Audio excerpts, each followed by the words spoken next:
The Bride is a unique reimagining of a Universal classic monster brought to you by Maggie Gyllenhaal. It's basically, it takes the idea of the Bride of Frankenstein from the 1930s and reimagines it for a new era, so to speak. Going right into the good in that case is carried by the performance of his two leads. Jessie Buckley is the main one as the bride, and also the ghost of Mary Shelley.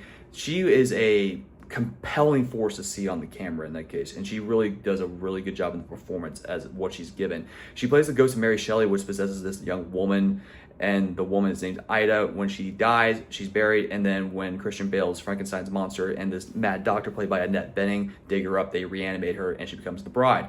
And the way Buckley goes from there is a very like psychotic, manic performance where she cuts between being Ida, like a 1930s woman, and then the ghost of Mary Shelley on a dime in terms of she can change accents, voice, and basically a new idea in this case, or performance of what she's doing.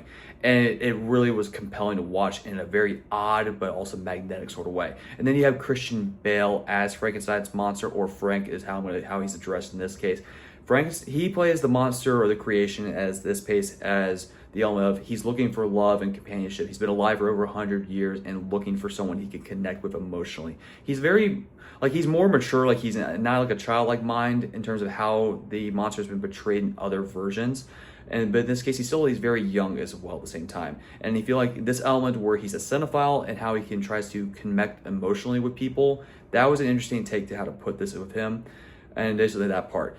But also in this case, is also the production design, how stylized this was. Maggie Gyllenhaal had a unique eye in terms of the camera work between odes to the Universal classic horror, 1930s musicals and film noir and crime genres. So all of that stuff where there was interesting concepts in this case, and also the production design was really cool. It's like a fever dream put onto Gotham City.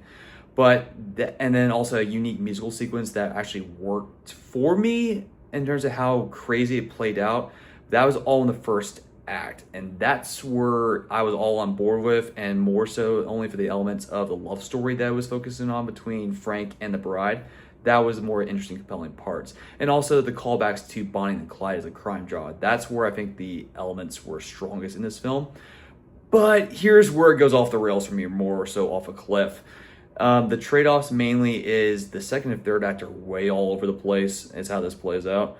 It's really tries to force a kind of murder mystery investigation mixed with a mob boss in terms of that, and then also the feminism aspect it was trying to focus on. They forced it more in that storyline, that subplot that I think was underdeveloped, and I think a little reductive and really heavy-handed in what Maggie Gyllenhaal was trying to say. Whereas if she wanted to take the feminism element, she had a more compelling case, I think, between Frank and the bride, and exploring that dynamic, how it played out in a love story, than it would in terms of this. Because the way this played out, you're going to see the obvious comparisons between Todd Phillips' Joker and Joker Folie à Deux, or at least what it was trying to be, to where it really just basically takes some bold swings and misses heavily in the back half, to where you're kind of ripping off these Joker movies and trying to make a point. But I don't think it worked for this. Whereas the more interesting element would basically, if you played up the dynamic between Frank and the bride in terms of how they were going on a Bonnie and Clyde spree, and you kind of explore these relational dynamics between men and women in terms of that aspect of it. I did, and also the other aspect, the supporting cast is very underdeveloped. There was two detective characters, one played by Penelope Cruz, that just did not fit in this movie what it is. I feel like there was more to her character, and Skarsgård's Bill Skarsgård's character, the other detective. There were something in there that they're trying to explore, but I think they just couldn't make it work. And they're trying to pad runtime for it. That just did not work overall.